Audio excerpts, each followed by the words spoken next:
Greater విశాఖలో park స్థలాలు రియల్టర్లకు కాసులు కురిపిస్తున్నాయని జనసేన పార్టీ విమర్శించింది. జీవీఎంసీ 8వ జోన్ల పరిధిలో దాదాపు 1528 పార్కులుంటే వాటిలో కొన్ని కోర్టు పరిధిలో ఉన్నాయని తెలిపారు. మిగిలిన ఉద్యానవనాలను గత వైసీపీ హయాంలో కొంతమంది కబ్జా చేశారని ఆరోపించారు. ప్రభుత్వం దృష్టి సారించి తక్షణమే కబ్జాకు గురైన ఆ పార్కులను స్వాధీనం చేసుకుని ప్రజలకు ఆహ్లాదాన్ని పంచే ఉద్యానవనాలను కాపాడాలని కోరారు జనసేన కార్పొరేటర్ మూర్తి యాదవ్. పర్యావరణాన్ని కాపాడే పార్కులు కబ్జాలకు గురైతే నగరంలో కాలుష్యం మరింత పెరిగే ప్రమాదం ఉందన్నారు. ఇప్పటికే పలుచోట్ల పార్కులు ఆక్రమణకు గురయ్యాయని, వాటిని కాపాడాల్సిన బాధ్యత ప్రభుత్వంపై ఉందని తెలిపారు.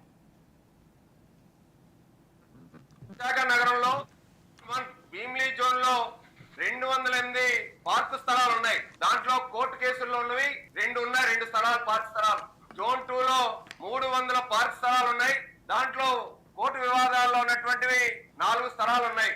జోన్ 3 లో 148 పార్క్ స్థలాలు ఉంటే కోర్టు కేసుల్లో 21 పార్క్ స్థలాలు కోర్టు కేసుల్లో ఉన్నాయి. జోన్ 4 లో 68 పార్క్ స్థలాల్లో కోర్టు కేసు కేవలం 1 పార్క్ స్థలమే ఉంది. జోన్ 6 లో 161 పార్క్ స్థలాలు ఉన్నాయి. దాంట్లో కేవలం 1 పార్క్ స్థలమే కోర్టు కేసులో ఉంది. జోన్ 6 లో 288 పార్క్ స్థలాలు ఉన్నాయి. దాంట్లో కోర్టు కేసు ఉన్నది 2 స్థలాలు ఉన్నాయి. జోన్ 7 లో 177 పార్క్ స్థలాలు ఉన్నాయి. దాంట్లో కోర్టు కేసులు ఉన్నవి 2 కేసులు ఉన్నాయి. జోన్ 8 లో 177 పార్క్ స్థలాలు ఉన్నాయి. కోర్టు కేసులు ఉన్నవి కేవలం 1 స్థలం ఉంది.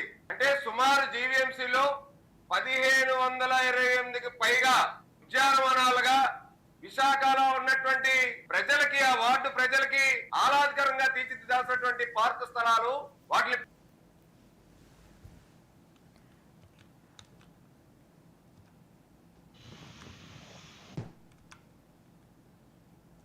ఢిల్లీ పర్యటనలో తెలంగాణ సీఎం రేవంత్ రెడ్డి బిజీగా గడుపుతున్నారు.